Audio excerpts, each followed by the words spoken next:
XSFM입니다. I, D, W, K. 내 삶을 돌아보는 시간. 대한민국 치킨전. 가장 어반한 음악을 뒤에 깔고 네. 가장 루럴한 이야기를 해주시는 정은정 농축산인과 함께했던 대한민국 치킨전 마지막 시간입니다. 정은정 농축산인이 나와 앉아 있습니다. 네, 안녕하세요. 농축산인 정은정입니다. 그렇습니다. 네. 왜 아무도 이렇게 안 부를까요? 가장 확실한데. 그러게요. 그리고 괜히 쓸데없는 연구자만 이런 말보다 훨씬 낫네요. 네. 처음에 저희가 농축산인이라고 소개를 드리니까 막 웃으셨잖아요. 네. 근데 이 치킨전을 계속 듣고 있으면 어느 순간부터 그래서 제가 농축산인으로서 또 한 말씀 드리자면 되게 빠르게 아이덴티티를 형성하고 있어요. 자긍심까지 가지고 계세요. 실수 예. 제 주변도 농축산인이라고 저한테 계속. 어린아이 같아요? 흡수하는 속도가? 예. 예. 2017년 말 및 이제 앞으로도 또 새로운 우리의 패널들을 만나보시겠습니다만은, 전체적인 공통점이 있습니다. 이경영 문학인에만 국한되는 것이 아닙니다. 어떤 것이요? TMT죠. Too much talker. 네.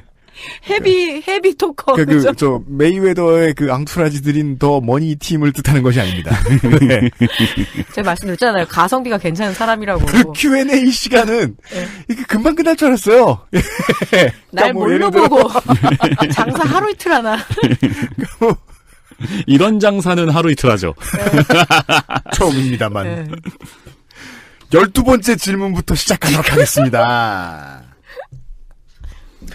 이번 마지막 시간은요, 사실 이번 주는 거의 노는 주간인데요, 이제 그동안 부족했던 것들에 대한 얘기도 좀 더 나오겠습니다만은, 오늘은 특히나 거의 요파씨예요, 요파씨. 네. 사연을, 치킨과 관련된 사연들이 답재해 있어요. 사연의 문학성이 훌륭한. 네. 김민경 씨입니다. 이분은, 제주 팜플러스에서 보내드리는 사과와 감귤과 화이트 초콜릿이 붙어 있는 감귤까지 포함된, 예, 이 말린 과일 세트를 보내드립니다. 사연과 딱 어울리는 선풀인 것 같네요. 안녕하세요. 대한민국 치킨전의 치킨 소비러가 글을 보냅니다. 대한민국 치킨전 6회에서 과일 치킨이 나오길래 인터넷에서 한창 핫했다는 이야기를 들으니 그때 과일 치킨을 시켜 먹었던 것이 떠올랐습니다. 진짜 계시는구나. 우리의 인프라를 아시겠습니까? 네. 방송을 하면요, 그 업계에서 20년 일한 분들, 이런 분들 나오는 건 유도 아니고요. 네. 과일 치킨을 시켜 먹어본 사람도 있습니다. 유니크하다. 맛이 없다고 온 게시판과 유튜브에서 난리가 났지만 그 치킨 리뷰를 하던 먹방 BJ마저 관련 영상을 삭제해서 아마 업체에서 항의가 들어왔겠죠. 괄호, 나중에 잠시 비공개 처리를 했었다고 한 것 같습니다. 괄호. 그 끔찍함을 알 수 없었기에 무턱대고 그냥 주문을 했습니다. 전화로 과일 치킨을 주문하려고 하니 그게 원래 딸기, 바나나, 메론? 이렇게 세 가지 맛을 따로따로 파는 거라면서 이걸 정말 먹을 거냐며 주문 받으시던 사장님께서 은연중에 만류하시는 것 같았습니다. 우리 사장님이 만류하시는 이유는 두 가지죠. 네. 한 가지는 이제 착하셔서, 예. 또 한 가지는 항의를 많이 받으셔서. 욕먹기 싫어서. 네. 네. 저는 메론만 먹어봤었어요, 그때. 그래서 참 이 산업의 슬픈 점이 그건 것 같아요. 그 닭이 길러지는 순간부터 그 닭의 가격이 매겨지고 누군가가 이윤을 취하는 모든 가정이 다 비인간적인데 우리가 최종적으로 만나는 그 프랜차이즈점에서 전화를 받으시는 분 혹은 사장님은 결국 마지막에는 인간의 모습을 하고 우리를 대해야 돼요. 모든 감정을 다 주셔야 되니까. 네. 최전선이죠, 그래서. 그러니까. 우리나라는 딸기하고 메론에 무슨 억하심정이 있는지. 괴롭혀요. 네, 부셔부셔도 메론 맛이 나오고. 그러면 누가 끓여 먹어본단 말이야. 그러니까요. 메로나 맛 나는데. 그러니까 메로나 쇼크가 너무 컸나? 네. 그러게요. 메로나는 모두가 좋아하니까, 전 세계인이. 파시는 분까지 만류를 하시니까. 이런 사람들 있죠. 더욱 궁금해져. 멈출 수 없죠. 그렇죠. 괜찮으니 보내달라고 했더니 원래 이게 한 마리씩인 건데 정말 이건 먹을 게 못 된다고. 한 마리를 세 가지 맛으로 나눠서 조금씩 주시겠다고 하더라고요. 정성. 그러네요. 이거 엄청 정성이에요. 그리고 이 사장님이 되게 이제 현명하신 게, 먹어보고 싶은 거구나. 그럼 예. 샘플러를 보내야지. 그렇죠. 네. 예, 그러니까 너는 지금 꼭 이렇게 먹고 싶어서 입맛이 도는 게 아니라 당해보고 싶은 거야. 다양하게 당해라. 예. 그리고 최대한 먹을 수 있게 만들어서 보낼 테니까. 최대한 먹을 수 있게. 이게 많이 먹을 수 있게 보낸다는 게 아니죠. 최대한. 예, 음식으로 만들어내겠다 이런 의지죠. 조금 늦어도 기다려달라고 하셨습니다. 아, 연구하겠다.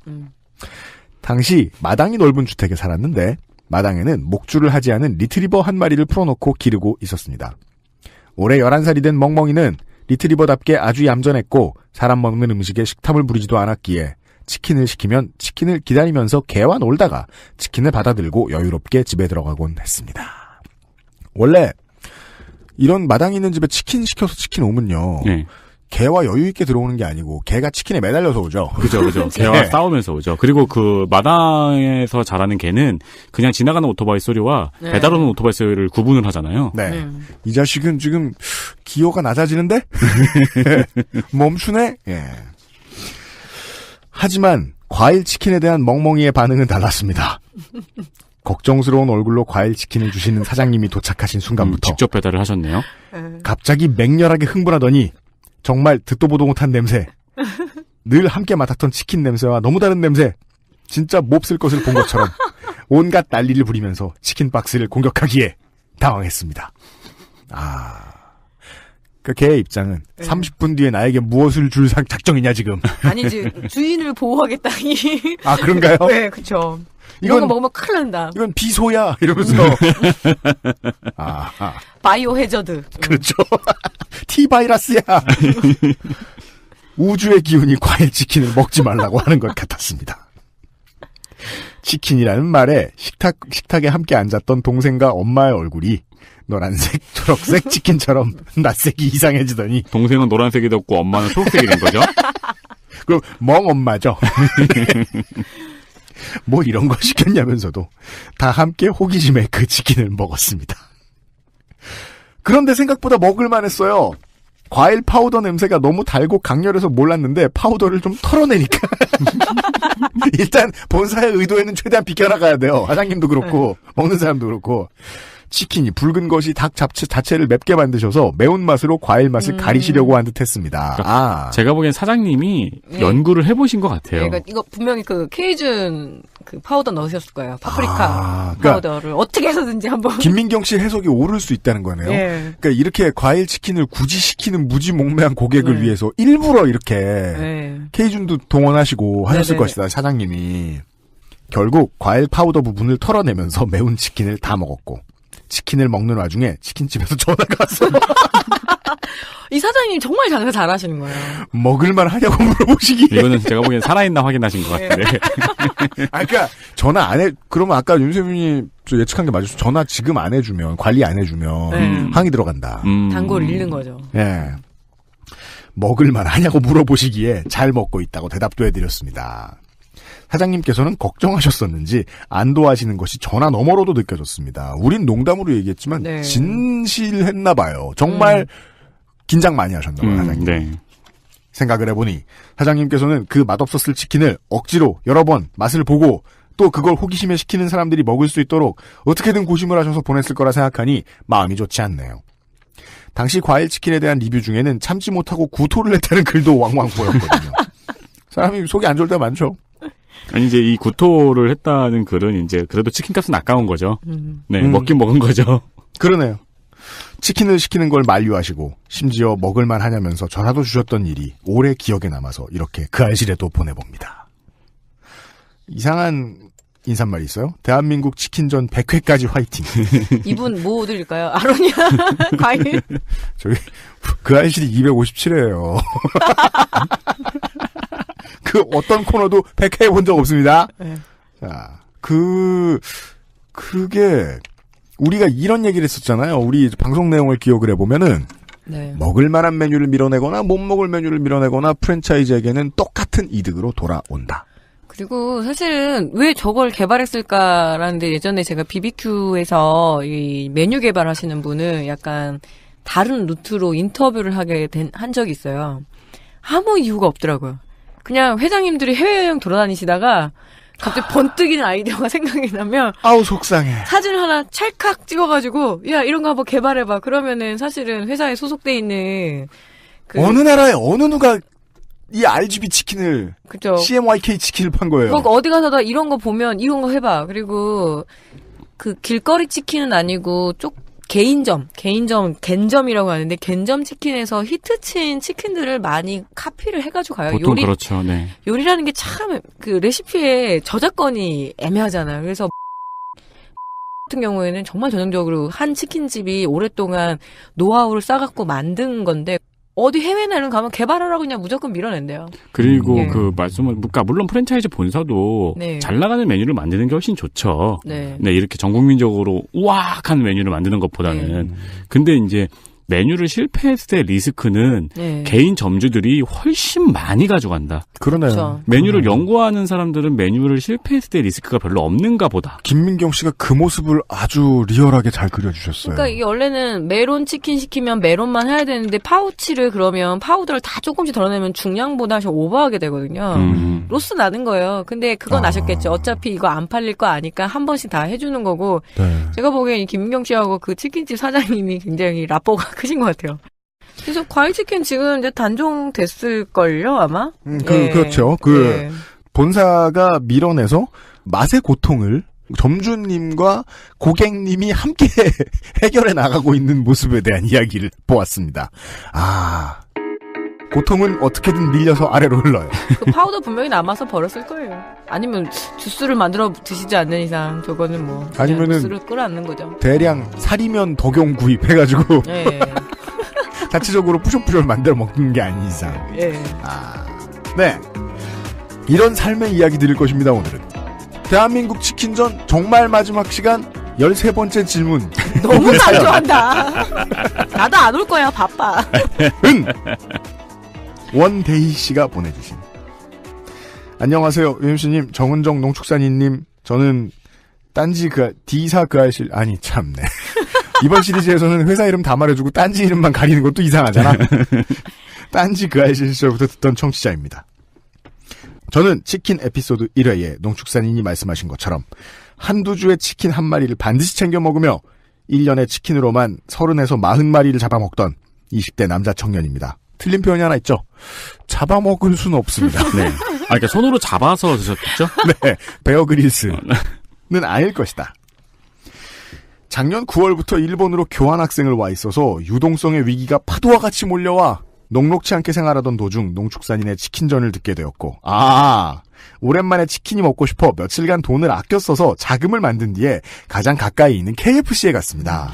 그러고 보니까 해외에 계신 분들 네. 저희 치킨 방송 듣고 KFC 많이 갔겠다. 그렇죠. 한국 치킨 되게 그리우셨겠네요. 네. 네. 일본 KFC가 훨씬 더 먼저 들어왔죠. 거의 1970년 초반에 들어오고, 그렇군요. 예, 시간차가 많아요, 우리나라랑.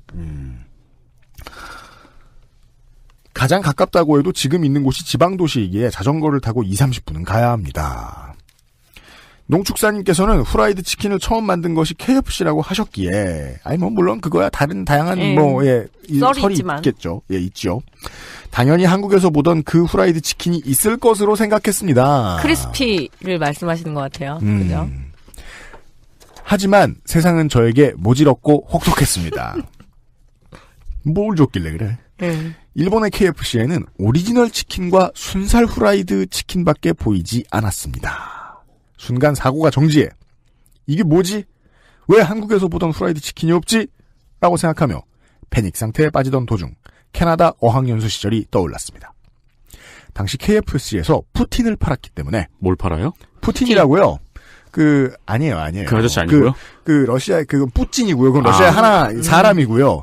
푸틴은 감자튀김이에요. 그러니까 쉽게만 말하면 감자튀김인데 이거는 그리고 또 캐나다에 사시는 분들 보면 퀘벡의 몬트리올에 사시는 분들은 푸틴은 캐나다 음식 퀘벡의 음식이다라고 얘기하고 브리티시 콜롬비아에 사시는 분들은 브리티시 콜롬비아의 음식이다 이렇게 말씀을 하시더라고요. 아무튼 푸틴은 광범위하게 지금도 캐나다 음식점이라고 한국에 한두 군데 정도 런칭한 데가 있을 거예요. 그런 데서는 파는 걸로 알아요. 예, 그렇게 막 감동적인 맛은 아닙니다. 푸틴을 팔았기 때문에 한두 번 가본 적이 있지만 한국처럼 뼈가 있는 치킨을 후라이드로 파는 것을 본 적이 없는 것 같았기 때문입니다. 이것으로 종합해보면 한국식의 뼈가 있는 닭을 통째로 튀김옷을 입혀서 튀긴 후라이드 치킨의 경우에는 한국에만 있는 독특한 방식으로 보는 것이 옳지 않은가 여쭤보고 싶습니다. 또한 일본에서 파는 냉동 순살 크리스피 치킨의 경우 튀김옷에 곡물 같은 것이 붙어있더군요. 이러한 치킨의 경우 계보가 있는지도 여쭤보고 싶습니다. 자, 이게 해외로 나가요. 어렵습니다. 어렵다는 말 안 하기로 했지. 왜냐면 전 아마추어니까요. 한국은 날씨가 많이 춥다고 하던데 몸조리 잘하시고 눈길 조심하시기 바랍니다. 감사합니다. PS. 일본 KFC에서 한동안 자아성찰을 한 후 모처럼 사러 간 치킨이었기에 결국 오리지널 치킨으로 그냥 먹었습니다. 먹고 나니 후라이드 치킨이 더욱 그리워지더군요. 망했습니다.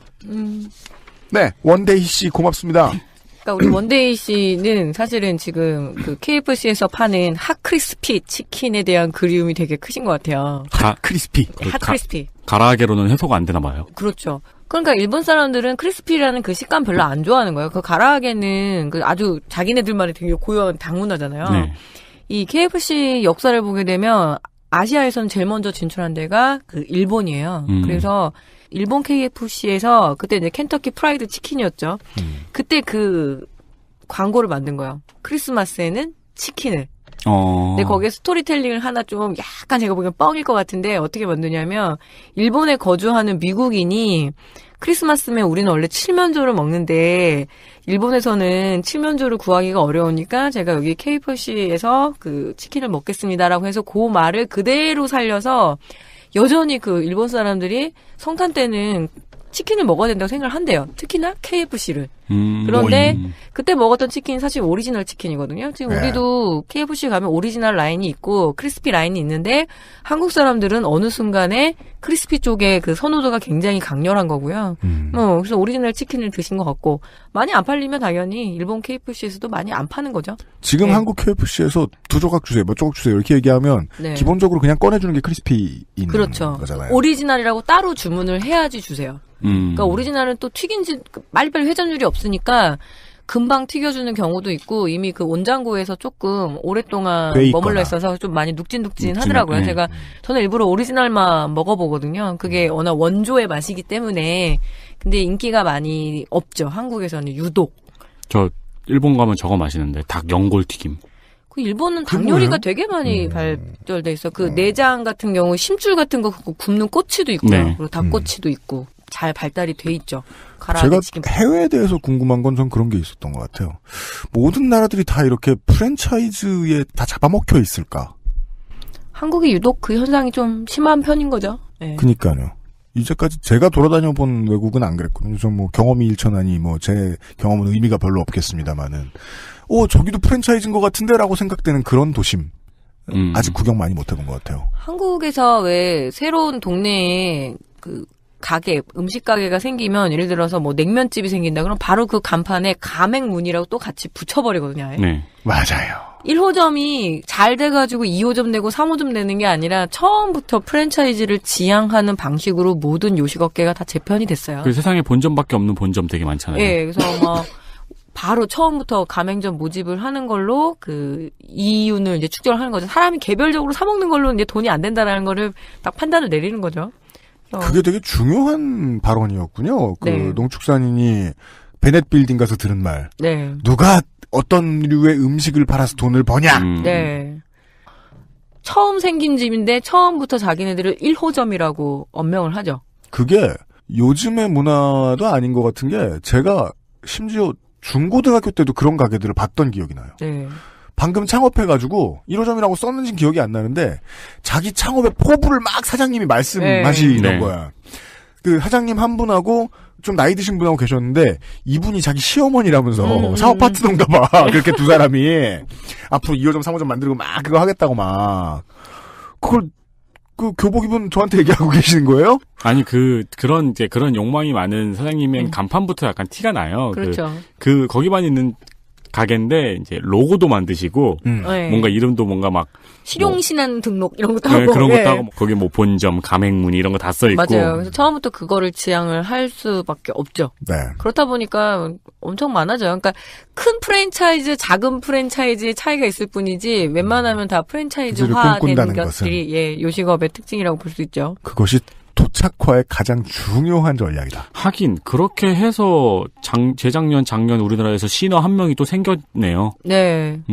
누구요? 백종원 씨요. 백종원 씨. 백종원 씨가 갖고 있는 프랜차이즈 개수를 셀 수가 없을 정도예요. 네, 아예 그러니까. 백종원 거리가 또 따로 만들어져 있을 정도로. 뭐 네. 저는 사실 다 좋아하고 종종 가서 잘 먹는데도 불구하고 작년 여름이었나요? 재작년 여름이었나요? 이제 남포동 거리를 걷다가 남포동은 하도 오랜만에 갔어가지고 네. 와 맛있는 거 먹을 거 많이 있겠다고 거리를 둘러보았더니 그 백화점 주변하고 영화제 거리 그쪽에 다 백종원 프랜차이즈인 거야. 내가 부산에 온 보람이 하나도 없는 거지. 세 걸음에 하나씩 있잖아요. 그래서 백종원 씨를 피하고 싶어서 CU에 갔더니 백종원 김밥을 팔고 이것도 요리인지라. 네, 요리지라. 백종원 김밥과 백종원 도시락을 먹으면서 아니 저도 진짜 잘 먹었거든요. 네. 진짜 잘 먹었는데 너무 많으니까. 이제 뭐 거의 모든 음식을 다 장악하고 나쁘다는 있는. 게 아니라 네. 그 프랜차이즈 문화라는 것이 이렇다. 스토리가 정도. 너무 없잖아요. 부산 남포동 가도 뭐 맛있는 거 먹었어요? 그러면 백종원 이러면 재미없잖아요. 네. 강남 가도 뭐 먹었어요? 백종원 이러면 진짜 재미없는 그렇긴 해요. 세계죠. 예. 네. 특히나 그 알실은 다른 팟캐스트보다도 해외 청취자분들이 되게 많으시기 때문에 치킨 생각나서 괴로우셨던 분들도 꽤 계셨던 것 같습니다. 우리 첫날에 사연 보내주셨던 이형호 씨도 한국을 종종 오시긴 한답니다만은 주로 중국이 활동되셨던 것 같더라고요. 네. 치킨 많이 생각나게 해드려서 죄송합니다. 곧 또 다른 음식 생각나게 해드릴 수도 있을 것 같긴 한데 아무튼 원데이 씨한테는요 한국 주소를 가급적 주시면 저희들이 해외 배송은 돈이 많이 들어요. 바카 출판사에서 보내드리는 네티즌 땡땡호의 일본대 오음진리교 책을 보내드리도록 하겠습니다. 원데이 씨는 이제 공부 오래 하셔서 일본말 하실 줄 알 테니까 관련 서적을 일본에 사서 보시고요. 그것도 괜찮겠네요. 네. 네. 그러니까 네티즌 땡땡호가 거짓말하지 않았는지 확인해봐 주시고. 네. 뭐요? 튀김옷에 곡물 같은 거 붙어 있는 거. 그런 질문도 하셨죠? 그래요. 쌀튀김 아닌가? 쌀치킨 아닌가요? 우리나라도 그런 거 많이 해요. 흑임자 붙여가지고 흑임자 치킨이 하면서 곡물 붙이는 거는 가장 간단한 스타일의. 흑임자를 굳이 붙이는 건 또 이건 또 색깔 장난. 네, 그리고 뭐. 색깔놀이. 제가 또 스니커 팬으로서 이런 거 상당히 싫어합니다. 그리고 뭐 예. 곡물 같은 거 많이 붙이고 오곡 치킨도 있잖아요. 저기. 오곡 치킨 어디서 들어본 것 같아요. 또레오레.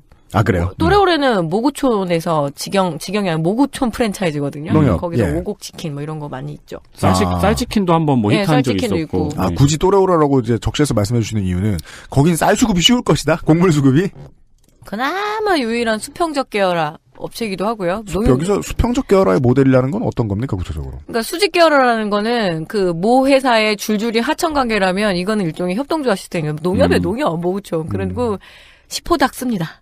예, 또레오레가. 최소한 시포닥을 쓴다. 예, 그 이유 하나뿐이지 뭐 그게 더 안전하고 맛있고 뭐 이런 거라기보단 대안이라고는 할 수는 없는데요. 그 수평적 계열화를 통해서 수직 계열화의 문제의식을 조금 더 가질 수 있었기 때문에 그래서 말하는 거죠. 농협도 치킨을 합니다. 그게 또레오레요. 예. 농협이라고 볼 수 있군요. 뭐그죠? 네. 네. 그렇습니다. 그 다음 사연을 바로 들려드리죠. 이분은 제가 이제 많이 말씀을 드렸던 실제로 양계 하시는 분. 따님. 그러니까 양계 하시는 분들도 사연을 보내주신 경우가 있었는데 네. 이 사연이 저는 제일 눈에 꽃들이 들어왔습니다. 이미솔 씨입니다. 안녕하세요. 정은정 농축산인님의 방송을 들으며 수백 번 입술을 깨물었네요. 저는 첫 줄을 들으면서 수백 번 생각해봤어요. 입술 왜 승질 났나? 내가 저것들을 가서 다 죽여버리겠어. 이런. 이미 7회까지 나온 시점에서 너무 굼떴나 싶기도 합니다. 치킨을 진짜 미친 좋아하는데. 정말 좋아하시는군요. 이유가 나오네요. 엄한 유럽에 와 있느라 배달 치킨을 못 먹어서 괴롭습니다. 예. 우리가 배고프거나 입맛이 막 당길 때도 입술을 깨무나 보네요. 그러게요. 어느 정도로 치킨을 좋아하냐면요. 어릴 적 꿈이 치킨집 딸이었습니다. 그리고 그 어려운 것을 제가 해냈습니다. 본인이 해내신 건 아니지 않나요? 너님이 하신 게 아니죠. 아버지가 그것도 본인이 하셨다고 할 수 있죠. 한국 사회에서는 특히나. 아빠께서 대략 7, 8년 전에 양계 사업을 하기 시작하셨거든요. 혹 뭐라도 그럼 7, 8년 전이면은 이제 이미솔 씨께서 이제 다 장성하신 뒤에 꿈이 이루어진 건 맞네요. 세상에 우리 아빠가 닭을 10만 마리씩. 아니면은 아버지 사업이 성공하실 수 있게 유럽으로 가주신 걸까요? 자기가 다 먹을까봐? 늑대예요? 혹 뭐라도 아빠한테서 이야기거리가 나올까 해서 메신저로 대화를 나눠봤습니다. 최대한 가까이 보시라고 대화 내용을 그대로 옮겨드려요. 하시고 캡처짤을 보내주셨습니다. 네. 여기서부터는 딸과 아빠의 대화입니다. 아빠 근데 닭 키우면서 양계 산업이나 치킨 산업에 관해 궁금할 거나 지적할 거 그런 거 있어? 시정이 돼야 한다든가 이런 건 잘 돌아간다든가 사람들이 알아줬으면 좋겠다든가 그런 거. 내가 듣는 방송에서 사연을 모집하더라고. 치킨 관련 내용을 방송하면서. 그러니까 이제 원래 아빠들은 다 이러죠. 네. 여긴 좀 추워졌다. 그러니까 원래 황급하게 막 뛰어들어와서 떠드는 사람 있으면 그 다음에 답변하는 건 보통 이런 식이잖아요. 나도 잘 지내. 이 싸가지 없는 놈아 이런 얘기죠. 유통구조 문제가 제일 큰 문제지 다른 것도 마찬가지지만 하니까 딸이 맞장구를 칩니다. 대기업 독과점이나 일괄적인 관리 같은 거 말하는 거지 키우는 사람 입장에서 구체적인 건 없어요? 일반인은 모르는 거? 개인적으로는 키울 수 없어. 아예 원천 차단하고 중요한 얘기를 말씀하십니다. 산지 닭값이 너무 불안정해서 회사에 위탁사유 납품을 하는 거지. 딸, 아빠 우린 한 마리 얼마야? 400원 막 이래? 아빠, 생산농가 도계장 납품처 모두 갖추기 전에는 하기 어려운 사업이야. 한 발 늦으신 데다. 그죠? 이걸 채팅을 상상해 보시면 네. 딸은 빠른데. 탭이 타자가 오래 걸리시는 겁니다. 그래서 보통 딸들은 이러죠. 네. 진짜 400원이야 그래서? 아빠는 지금 정신없이 치고 있는데. 예. 아빠, 저거들끼리 갑정해놓고 장난도 치고 킬로그램당 700원, 800원까지 할 때도 있어. 치킨 사 먹는 소비자는 항상 낼 만큼 내야 먹잖아. 딸, 한 마리에 1kg 안 되지. 아빠, 마리는 1.7에서 1.8kg 정도. 사육비는 킬로그램당 400원에서 550원. 잘못 키우면 물어낼 수도 있어. 딸, 일정 무게가 안 되면 물어내는 거야? 이상하다. 있는 만큼 사가는 게 이치에 맞는 것 같은데. 아빠, 병이 와서 많은 숫자가 죽었다든지 하면 사료값을 병아리값 회사에서 대주기 때문이지. 딸, 그렇구나. 잘 키운 개사에는 금도 주고 하니까 그것 말고 보장사항은 더 없어 혹시? 보험이나 뭐? 아빠, 금을 주던 것도 없어진 지 오래고 보험은 회사 농가 반반씩 그전보다 조건이 많이 안 좋아졌어. 딸, 왜 나빠졌어? 아빠, 소비가 많아졌지만 상대적으로 농가가 많이 늘었겠지. 또, 자, 언어 순화하겠습니다. 네. 이명박 전 대통령이 닭 수입을 터놨지. 뷔페에서 먹는 맛없는 닭 다 수입이야. 문제는 하림이 수입에 앞장서고 내가 알기로는 국내 유통의 4할을 차지한다니까 기가 막히지. 하고 대화가 끝났어요. 대화를 하셨다가 그 다음 날에 바로 아버지가 다시 한번 코멘트를 다십니다. 어제 보낸 사육단가 얘기 킬로그램이 아닌 마리당 400원에서 550원으로 정정. 예. 따님이 맞장구를 쳐줍니다. 하림은 왜 거기 앞장을 서는 거야? 아빠 고마워. 대화가 마무리되었습니다. 여기에서 저희들이 추가 설명을 들어야 할 게 있어서 그걸 해주셨어요. 이미솔 씨가. 중간에 금을 나눠준다는 부분은 유통사에서 관리하는 축사들 중에 닭을 가장 잘 키운, 건강하고 무게 많이 나가게 키운 축사에 금을 몇 돈씩 주곤 했거든요. 농축사님께서 말씀하신 양계장끼리 경쟁시켰다는 그 부분입니다. 상대평가. 그러면서 금도 거죠. 줬다. 네. 근데 지금은 다 제압됐으니까 금이고 뭐고 없다. 네. 칭찬 없다. 네. 저희 아빠는 그것 하시고 나름 재미를 느끼셨던 것 같아요. 가족들에게 큰 자랑거리도 됐고요. 근데 이제 그것도 없대요. 보장사항도 적어졌다는데 아쉽네요. 아빠 이거 정년보장이랑 퇴직금이랑 4대 보험도 없고 투자는 자비로 했는데 거기 직원인 거랑 마찬가지잖아. 이런 말이 손톱 끝까지 차올랐지만 차마 적을 수 없었습니다. 아버지 말씀 중에 MB 시절 수입이 풀려서 싸구려 닭이 들어왔다는 내용이 있는데 그 부분이 좀 궁금합니다. 어떤 과정을 거쳤는지, 소고기랑 차이는 뭐였는지, 소에 가려서 크게 뉴스가 되지 않은 건지, 개체수나 시장으로 보면 만만치 않은 규모인 건 아닌지, 그리고 그 변화 과정에 따른 부담은 한국의 다른 많은 분야, 이렇게 읽는 게 맞겠네요, 쓰신 대로. 한국의 많은 다른 분야에서와 마찬가지로 오롯이 자영업자인 양계농가가 지게 된 것인지. 읽어주셔서 고맙습니다. 건강하세요. 네, 이미소 씨 감사합니다. 저도 많이 배웠고요. 이미소 씨께는요. 네. 죄송합니다. 손을 드려야지. 제주 팜플러스에서 이게 내가 제 글씨로 써놔가지고 하나도 안 읽혀. 이게 뭐라고 써놓은 거야? 본인 글씨인데. 강정이라고? 이거 뭐지? 사과, 감귤, 감귤, 사과, 화초? 이건 뭐야? 화이트 초콜릿. 아, 글씨 진짜 못 줘. 아, 죽이고 싶네, 짜. 화이트 초콜릿이 붙은 감귤까지 들어간 푸른액 선물 세트를 보내드리도록 하겠습니다. 답변 좀 해주십시오.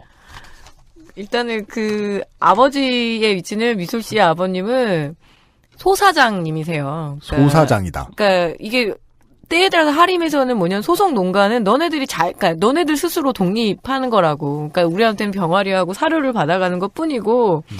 그러니까 당연히 너는 나랑 그 자유로운 계약 관계인데 내가 거기다 보험해주고 이럴 필요는 없다라는 거죠. 그래서 진짜 많이 반대한 게 뭐냐면 이 생산자들의 노조라고 할 수 있죠. 생산자 협회. 생산자 협회들을 이제는 법적으로 보장은 해요. 그게 이제 정부가 하도 수직 계열화 문제나 기업 계열화 문제가 많이 불거지다 보니까 생산자들도 단합을 해서 정부 입장에서는 예. 정치적인 힘을 나누어줘야 편하거든요. 정치하기. 그렇죠. 너무 힘이 세진 이상 의견을 개진을 하고 그리고 스스로의 어떤 이런 사육 수수료 문제라든가 이런 것들을 문제 제기해라 했는데 뭐 노조 있다고 해서 노동운동 잘 되는 거 아니잖아요. 하림이 그 소사장님들께 당신들은 그냥 자유로운 자영업자다라고 말하고서 그냥 네. 우리한테 물건만 사가는 거예요라고 그렇게 툭 던져놓고 말할 수 있으려면 한 가지 전제가 더 해결돼야죠. 자기들 말고 그 어디에서도 그렇죠. 무폴 주유소처럼 비슷한 가격으로 경쟁을 하고 있는 다른 병아리 상품들을 사올 수 있어야 되는데.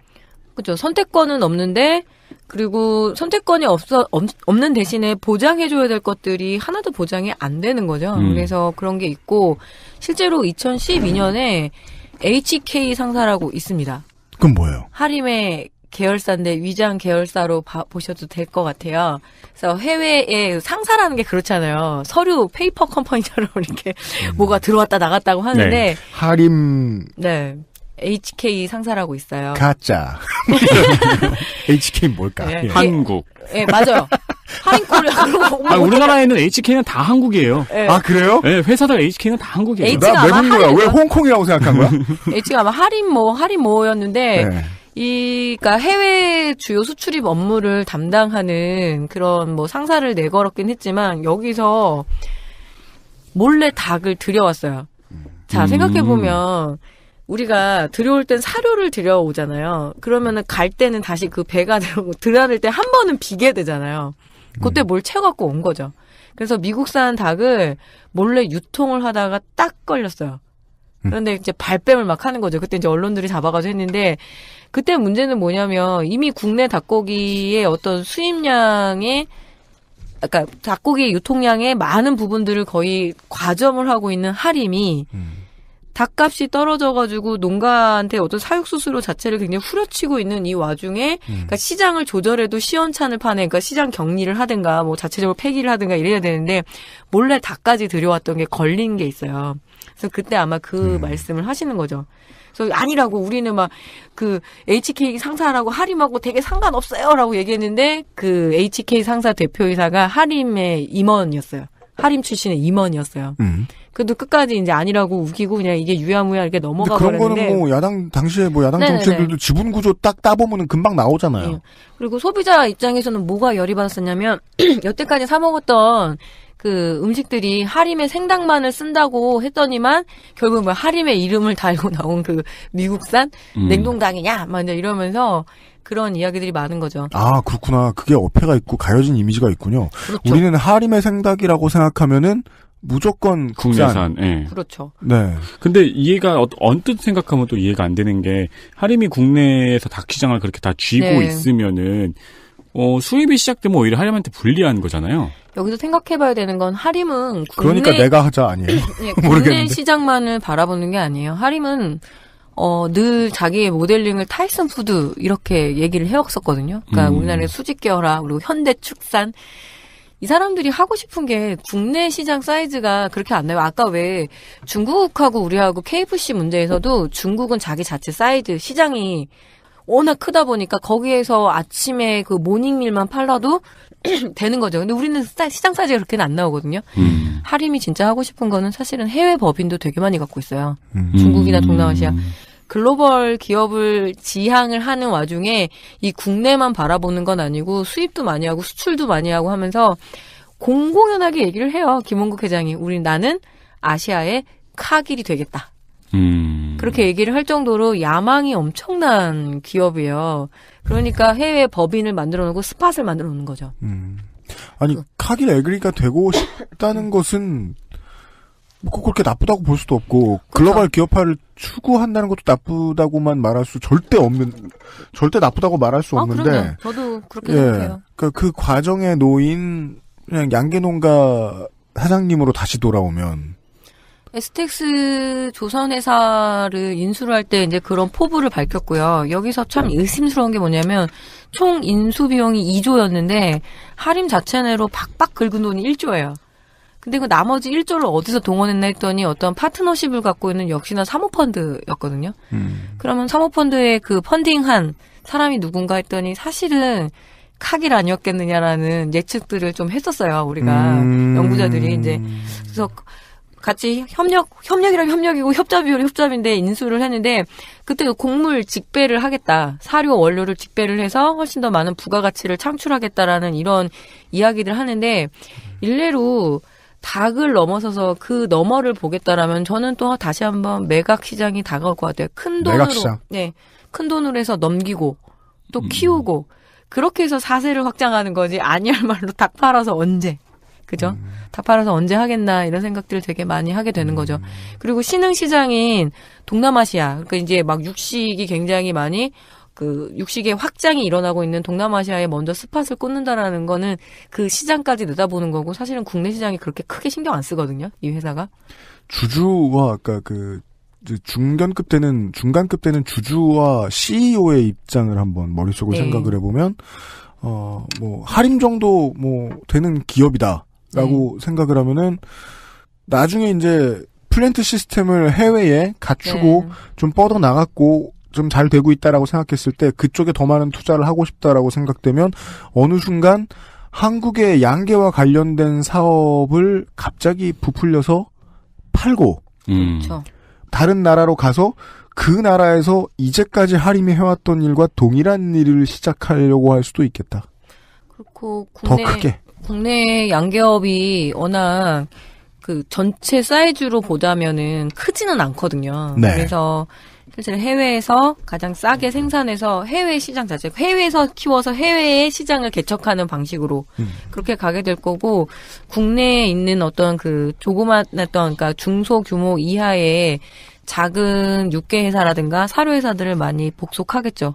그래서 1인자가 돼서 어느 정도 이렇게 시장을 이제 양분을 해서 엄청난 큰 사이즈를 할 거고, 하림 같은 경우에는 제가 오랫동안 좀 주목을 하고 있는 회사인데, 뭐 아드님이 이번에 회사 잘 물려받았죠? 예, 김준영 씨라고 해서. 그렇군요. 나이 한 26 됐어요. 이제 새해 돼서 26살 돼서 대학생이었거든요. 야, 이거 뭐 일일 드라마에서만 보는 26살인데. 그러게요. 예, 뭐 10조짜리 회사를 그냥 준 거죠. 네. 그래서 그 과정들을 보게 되면 우리나라의 먹거리의 미래가 좀 그대로 드러나요. 아, 저렇게 가겠구나. 어차피 농민들은 이제 힘없고 나이 들고 농촌은 비어간다라면 기업들의 의존을 할 수밖에 없는 상황이 되겠죠. 그래서 이 부분들이 굉장히 중요합니다. 이렇게 보게 되면 빤한 길들이 보이는 거죠. 이 다음 타겟은 높은 확률로 삼겹살이다. 이미 50% 정도 치고 올라왔죠. 롯데가 햄을 갖고 있는데 왜 돼지고기가 없겠어요. 지역에 내려가고 그 현장에 가게 되면 위탁 양돈이라고 있거든요. 네. 그러니까 우리는 지금 이제 병아리를 위탁해서 키워주는 사육 수수료를 받는다라는 개념은 생기셨잖아요. 네. 돼지도 마찬가지야. 돼지도 아기 돼지라고 하거든요. 그러니까 자돈과 모돈이 있는데 자돈이 아기 돼지라고 하면 너무 삼형제인데 워너브라더스 만화에서 보던 것 같고. 네. 아가 돼지. 새끼 돼지가 맞는 표현입니다. 아가 돼지. 아가 돼지. 베이베. 예, 그래서 자돈을 갖고요. 모돈이라는 거는 임신돈을 얘기하거든요. 네. 근데 모돈 관리하기가 되게 어려워요. 왜냐하면 얘네들은 수툴도 또 따로 하고 뭐 이렇게 관리도 해야 되는데 이제 양돈하셨던 어르신들이 워낙 나이가 드셔서 모돈까지 관리할 힘이 없으신 거예요. 그거 태어나면 다 해야 되고 뭐 이빨도 잘라야 되고 막 관리도 하는 거 힘드시니까 그냥 자돈만 받아다가 몇 달을 키워가지고 한 마리당 수수료를 받는데 그 수수료가 겨우 3만 원인 거야. 자, 닭이 많아져서 우리가 이렇게 많은 치킨을 먹을 수 있었던 것처럼 그런 식으로 위탁 시스템으로 돼지가 많아지면 우리는 이제 햄하고 그죠? 삼겹살도 프랜차이즈화 돼서 더 싸게 많이 먹는 이제 시스템이 갖춰지겠죠. 그래서 지금 그 과정에 놓여 있어요. 그래서 거의 50%까지 치고 올라왔다고 보고 있거든요. 네. 과일 삼겹살을 먹을 날이 아, 그렇죠. 생각만 해도 다가오고 있다. 메론맛 삼겹살. 자, 우리는 말이에요. 대한민국 치킨전의 마지막 시간에 네. 마지막 질문에서 불쾌하게도 무슨 그 공포 영화의 후편 예고 같은 걸 들어버렸어. 그러게요. I'm your father. I'll be back. 돼지 얘기 시작해버렸어. 아, 돼지는 또 전문가 계세요. 저는 가금 전문입니다. 네.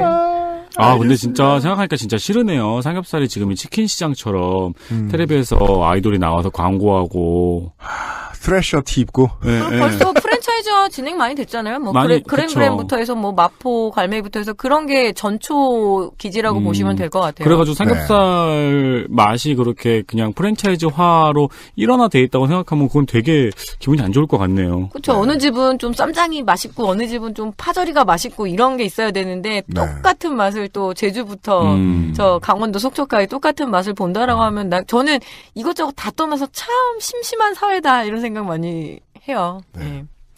노동이 글로벌이라는 개념을 싫어할 때는 노동자 개인에게 천착하는 드라마를 좀 볼 줄 아는 휴머니티가 좀 들어가 있기 때문이라고 생각을 할 수도 있겠는데 그렇지만 막상 로컬하다는 건 뭐 그렇게 인간적이냐라고 네. 생각하면 지난 대한민국 치킨전이 계속 답을 줬습니다. 한국의 이 로컬한 프랜차이즈 사업하고 양계 사업 만큼 비인간적인 사업이 없다. 그러게요. 예, 이 한국 특유의 네. 매운맛.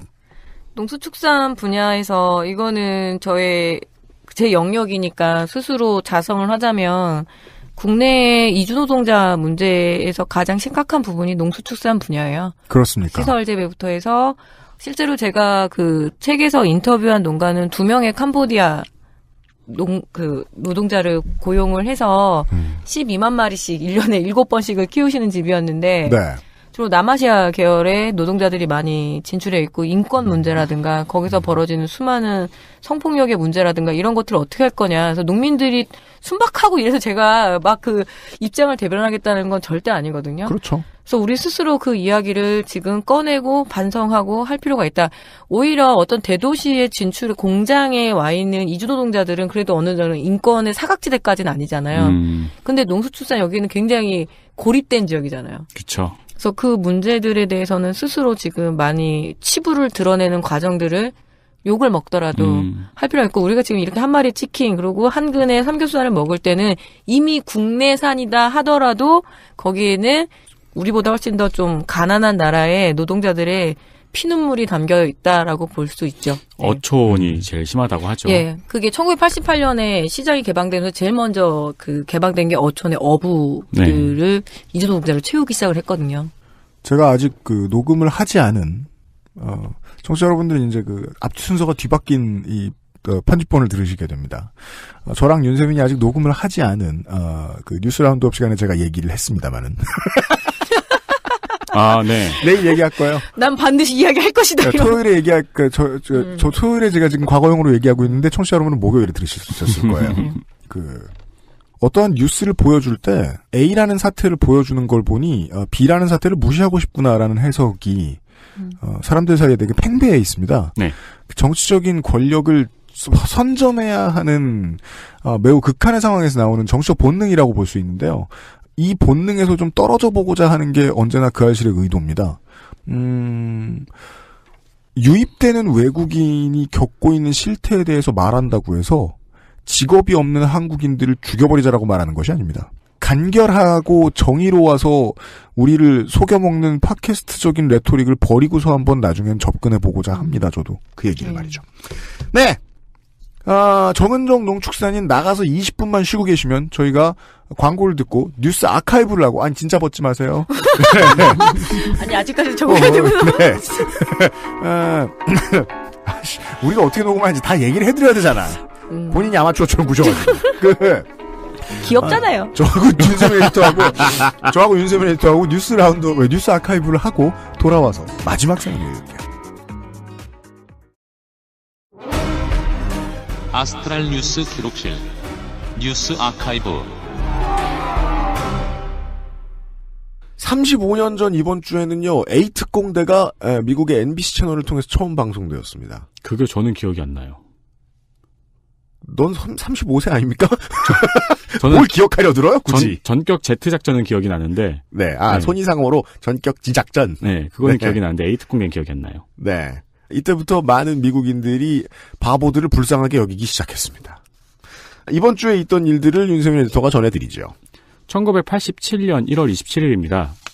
말지의 발행인 김태홍 씨와 신홍범 씨, 김주원 기자가 국가보안법 위반과 국가모독 혐의로 구속 기소됩니다. 네, 언론인이 국가보안법 위반과 국가모독 혐의로 구속 기소된 사건. 이게 좀 상징적이었습니다. 이유는 86년 9월의 특집호 때문이었습니다. 바로 보도지침 사건이죠. 네. 말 그대로 정부가 언론사에 지침을 내렸던 사건입니다. 당시 한국일보 소속이었던 김주원 기자가 약 10개월 동안 584개의 보도지침 내용을 모아서 월간 말지에 넘겨주고 말지는 86년 9월에 이 특집호를 발간합니다. 그렇습니다. 그러니까 묘한 액자식 구성인 거죠. 보도 지침대로 되게 상당히 오랫동안 기자들이 데스크가 기자들더러 기사를 쓰라 그랬어요. 네. 그래서 보도 지침대로 기사를 쓰면 됐어요. 보도 지침을 넘어가지 않으면 됐어요. 근데 보도 지침이 무엇인지를 다 얘기해주는 기사가 나오니까 그죠. 잡혀갔어요. 네. 네. 우리는 여기에 맞춰 기사를 씁니다. 이렇게 얘기했더니 잡아갔어요. 지금은 쉽게 찾아볼 수 있습니다. 이 보도 지침에 어떤 내용이 있었는지. 찾아보시면은 거의 편집부 수준의 업무입니다. 네. 보도할 것, 보도하지 말 것 뿐만이 아니고, 일면 보도, 몇 단으로 할 것, 어떤 발언을 눈에 띄게 할 것, 제목은 여기서 뽑을 것, 독자적인 취재 보도하지 말 것, 이런 내용들이 있어요. 그렇습니다. 이게 주로 전화로 전해졌다고 하죠. 네. 네. 이제 편집국장들에게 따로 일일이 전화를 해주는 겁니다. 네. 정부에 그 일을 하는 사람들이 있었던 거예요. 그죠. 그래서 전화를 받으면 그걸 칠판에 적으면서 듣습니다. 네. 예, 편집국장이 칠판 가장 가까운 데에 앉아가지고. 그래서 그걸 크게 적어놓으면 기자들은 나가기 전에 그거 보고 오는 거죠. 돌아와서 다시 보고 쓰고. 그렇죠. 굴비 같은 역할을 합니다. 그럼 이제 기자분들은 나가서 모인 다음에 다른 언론사 기자들이랑 또 욕하고 막 그러셨겠죠? 그렇죠. 그렇겠죠. 네. 이를 보도한 말지는 해직 기자들이 모여서 만든 월간지였습니다. 그렇습니다. 그렇기 때문에 이 사건이 있었기 때문에 지난 이명박근혜 정부의 언론 그리고 뉴스타파의 등장 등이 기성세대들에겐 낯익은 사건이었던 거죠. 네. 젊은이들에게는 와 이런 일이었는데 기성세대에게는 우와 또. 그렇죠. 네. 이정현 의원이 KBS에 전화한 것도 그래서 약간 문제가 큰 거였고요. 그렇습니다. 네. 영화 1987에도 살짝 나옵니다. 말씀하신 칠판을 지우는 장면에서 나오죠. 아, 네. 실제로는 그렇게까지 멋있는 장면이 언론사에 있었을 거라고 생각이 들진 않습니다만. 네. 1987에 보면은 로맨틱한 장면들이 워낙 많이 나오죠. 네. 영화 1987에 대한 얘기를 할 것 같아요. 저희가 언젠가? 다음 보시죠. 2008년 1월 25일입니다. 나훈아 씨가 자신을 중심으로 하는 루머를 해명하기 위해서 기자회견장에서 지퍼를 내렸습니다. 10년 전이네요. 그렇죠. 10년이 됐습니다. 당시에 지퍼를 내린 퍼포먼스와 카리스마에 사실 모두 압도를 당했죠. 네. 네. 그죠. 누가? 기자들이 특히. 네. 호사가들이. 모두 압도를 당해서 기자회견의 다른 내용들은 화제가 좀 안 됐습니다. 근데 전문을 살펴보면은 기자들한테 취재 똑바로 하라고 장시간에 걸쳐서 질책을 하는 내용이고. 그렇죠. 나는 그렇다 치고 젊은 배우의 인생은 어떻게 책임질 거냐. 이런 내용의 기자회견이었습니다. 그렇습니다. 네. 그 다음 걸 좀 묶어서 이야기를 해봐야 되겠어요. 그리고 8년 전엔 이런 일이 있었어요? 네. 2010년 1월 27일입니다. 네. 스티브 잡스가 아이패드를 소개합니다. 그렇습니다. 스마트폰도 태블릿도 애플이 처음 만든 건 아닌데 이상하게 애플이 만들고 나서 시장이 열렸죠. 그죠. 아이폰이 국내에 처음 들어왔을 때 벌어졌던 촌극은 이때도 벌어졌습니다. 삼성 제품 옆에 홍보해주고. 뭐였지? 그때 핸드폰 아이폰보다 그게 좋은 10가지 이유 이런 거 있잖아요. 네. 그렇죠. 이제 고사 지내고 기사로. 네. 네. 지금은 이 리뷰 전문가들 이런 사람들 중심으로 이런 철학적 질문들을 많이 던지더라고요. 애플이 내놓은 건 혁신적이었고 좋은 물건이었고 정말 사고 싶었고 다 그랬다. 지금 와서 돌이켜봐도 후회는 없다. 다만 태블릿은 우리 삶에 그렇게나 필요했을까? 네. 결국은 하이테크 시장이어도 아니면은 뭔가 진실 공방이 오고 가서 진실만 밝혀지면 좋을 것 같은 그런 뭐 언론에서 내놓고 있는 가십 시장 이런 것도 결국 개인 혹은 이제 철학의 뭉텅이 같은 아우라를 소비하게 되는 것 같아요. 예. 이게 우리가 이건 인정하잖아요. 이게 애플이 열어젖히지 않았으면 태블릿의 시대는 한동안 오지 않았을지도 모르겠다. 혹은 되게 늦게 왔거나 혹은 소비량이 상당히 적었거나. 나훈아 씨가 이 집합 퍼포먼스죠. 네. 언론인이 글 쓰는 것도 퍼포먼스고 대중을 향한 공연인 공연 예술. 이 퍼포먼스를 보여주기 전까지는 호사가들이 기세등등했다가 갑자기 풀이 확 죽었거든요. 그래서 실제로 이 답변을 해야 되는 나훈아 씨 같은 위치에 있는 사람들은 언론의 공세가 이렇게 보이는 거예요. 우리와 대화해줘. 언론의 공세가요? 네. 고개를 숙여서 우리의 전문성이나 권위를 인정해주든지 아니면 우리를 채찍으로 내려쳐줘. 그 두 메시지는 같은 거라는 거예요. 네. 즉 아우라와 아우라 간의 대결이라는 거죠. 네. 그것이 애플 물건이 그동안 많이 팔려왔던 앞으로도 꽤나 오래 많이 팔릴 것의 이유가 된다고 봅니다. 저는. 그런 상념에 젖어들게 되네요. 네. 그런 얘기들이 있었습니다. 역사를 솎아봤습니다. 윤세민 에디터 수고 많았습니다. 네, 감사합니다. 그것은 알기 싫다는 살아서 집까지 상쾌한 아침 술친구에서 도와주고 있습니다. 아무 일도 아니었던 듯 다시 정은정 농축산인이 뿅 하고 돌아왔고요. 진짜 끝 인사를 드려야 할 시간입니다. 김범일 씨께서 보내주셨는데요. 이분께는 바깥출판사의 네티즌 땡땡오가 쓴 일본대 오음진리교 신간을 보내드리도록 하겠습니다. 그리고요. 아까도 제가 말씀을 드렸나 모르겠네요. 한 30분 전에 사연이 소개되었던 이미솔 씨는 닭 키우느라 고생하시는 부모님과 나눠 드시라고 최고급 말라 비틀어진 죽은 과일 세트를 보내드립니다. 이걸 아마 한국에 있는 주소를 저희한테 알려주시겠죠? 네. 그렇죠. 아버지 계시는 개사 근처 주소 알려주시면 참 그렇죠. 좋겠어요. 그럼 네. 이분은 맛보시지 못하시겠죠? 네. 좀 짱방하나도 좀 가긴 간다는데 너무 오래는 힘들 겁니다. 아무튼 아주 맛있는 혹시 말라 패키지 비틀어진 유럽 죽은 여행 과일. 가신 건 아니겠죠? 혼자서? 네. 대박. 100만 마리 키우시나 봐. 네. 끝으로는 김범일 씨입니다.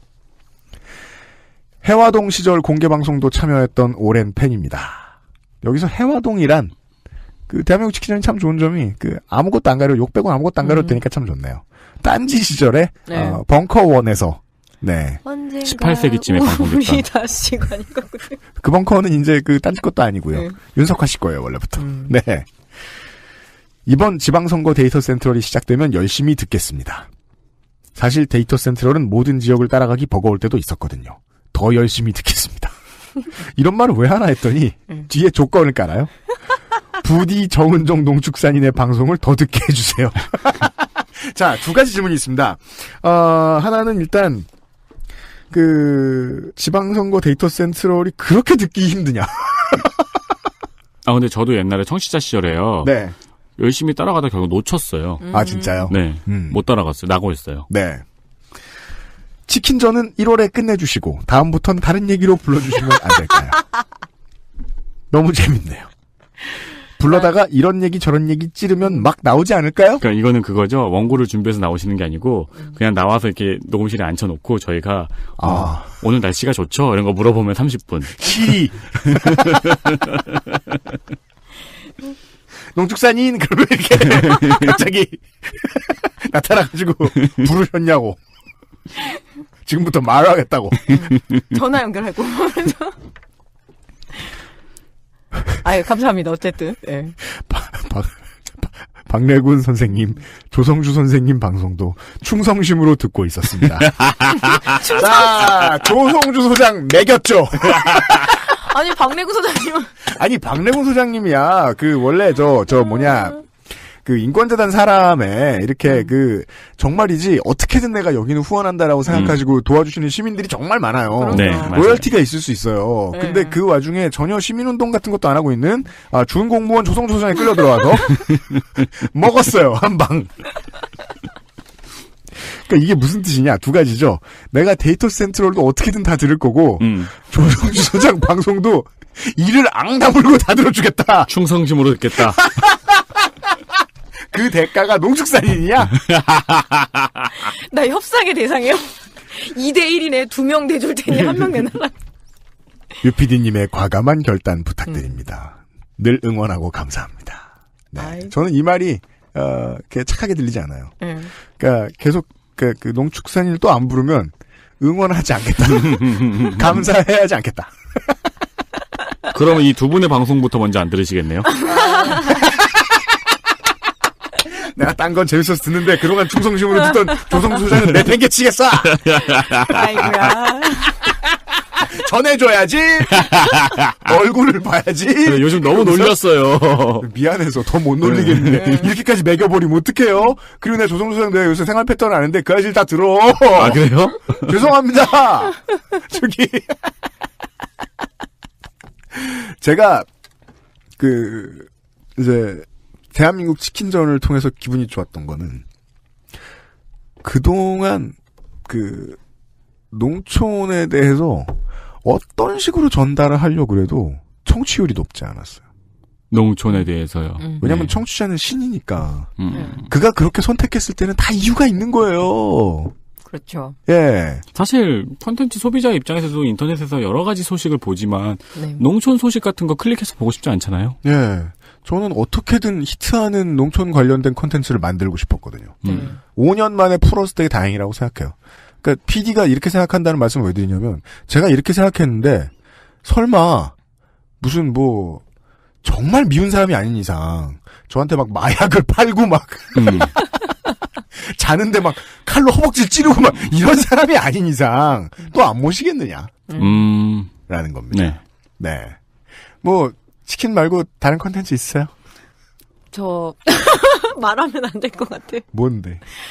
저는 사실은 네. 불량식품 전공입니다. 어머. 불량식품?